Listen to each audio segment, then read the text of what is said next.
Halo, assalamualaikum warahmatullahi wabarakatuh. Selamat siang dan salam sehat semuanya. Perkenalkan teman-teman, saya Siti Hernisya dari jurusan Pendidikan Psikologi dan Bimbingan, Program Studi Bimbingan dan Konseling Universitas Negeri Makassar.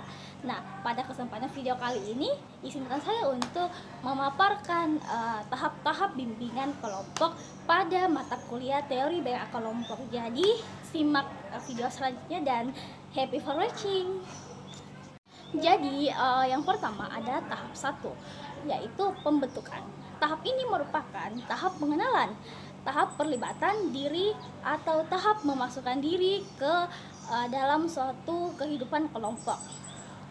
Pada tahap ini, pada umumnya para anggota saling memperkenalkan diri dan juga mengungkapkan tujuan ataupun harapan-harapan yang ingin dicapai baik oleh masing-masing sebagian maupun seluruh anggota kelompok. Nah, di dalam tahap pertama ini kita memberikan penjelasan tentang bimbingan kelompok dan mengapa bimbingan kelompok harus dilaksanakan serta menjelaskan aturan main yang akan diterapkan. Jadi tahap yang kedua yaitu ada tahap peralihan. Jadi tahap kedua ini merupakan jembatan antara tahap pertama dan tahap ketiga.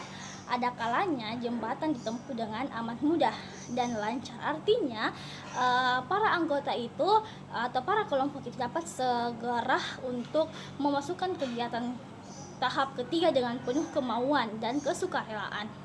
Jadi ada anggota kelompok enggan memasukkan pemimpin kelompok dengan gaya kepemimpinannya yang khas, membawa para anggota meniti jembatan itu dengan selamat. Jadi ibaratnya itu tahap yang kedua ini merupakan diistilahkan sebagai tahap yang jembatan antara tahap pertama dan tahap ketiga. Jadi tahap pertama ke tahap ketiga. Jadi di tahap kedua ini, tahap peralihan ini, ada beberapa hal yang harus diperhatikan oleh seorang pemimpin, yaitu yang pertama, menerima suasana yang ada secara sabar dan terbuka. Yang kedua, tidak mempergunakan cara-cara yang bersifat langsung atau mengambil alih kekuasaannya. Yang ketiga, mendorong dibahasnya suasana dan perasaan.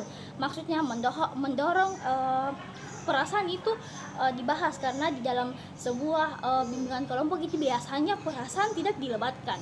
Jadi yang ketiga, tahap ini merupakan inti dari kegiatan kelompok, maka aspek-aspek yang menjadi isi dan pengiringnya cukup banyak, dan masing-masing aspek tersebut perlu mendapat perhatian yang seksama dari pemimpin kelompok. Ada beberapa yang harus dilakukan oleh pemimpin dalam melaksanakan bimbingan kelompok ini, yaitu sebagai pengatur proses kegiatan yang sabar dan terbuka, aktif akan tetapi tidak banyak bicara, dan memberikan dorongan dan penguatan serta penuh empati kepada anggota kelompoknya. Jadi tahap kegiatan ini ada berbagai kegiatan yang dilaksanakan. Yang pertama itu ada masing-masing anggota kelompok secara bebas mengemukakan masalah atau topik yang dibahas. Maksudnya anggota kelompok itu bebas untuk mengemukakan segala apa yang dipikirannya terkait topik yang diangkat. Jadi yang kedua itu ada menetapkan masalah atau topik yang akan dibahas terlebih dahulu. Jadi topik yang kan biasanya di dalam bimbingan kelompok itu biasanya kita membahas di luar topik, maksudnya di luar batas topik yang diangkat. Jadi di tahap kegiatan ini kita memprioritaskan topik yang kita angkat. Jadi yang selanjutnya itu anggota membahas masing-masing topik secara mendalam dan tuntas. Jadi topik yang diambil ini akan terus dibahas sampai semua anggota kelompok itu merasa puas dengan bahasan-bahasan yang terus dibahas. Jadi itu tadi penjelasan terkait tahap ketiga atau kegiatan pengakhiran. Jadi pada tahap pengakhiran bimbingan kelompok, pokok perhatian utama bukanlah pada berupa berapa kali kelompok itu harus bertemu, tetapi ada pada hasil yang telah dicapai oleh kelompok itu. Jadi kegiatan kelompok itu sebelumnya dan hasil-hasil yang dicapai seyogyanya itu mendorong kelompok itu harus melakukan kegiatan sehingga tujuan bersama tercapai secara utuh. Dalam hal ini ada kelompok yang menetapkan sendiri kepada kelompok itu akan berhenti melakukan kegiatan, dan ada juga tadi tahap-tahap bimbingan kelompok pada materi teori BK kelompok. Jadi teman-temanku sekalian, apakah menganggap materi ini penting?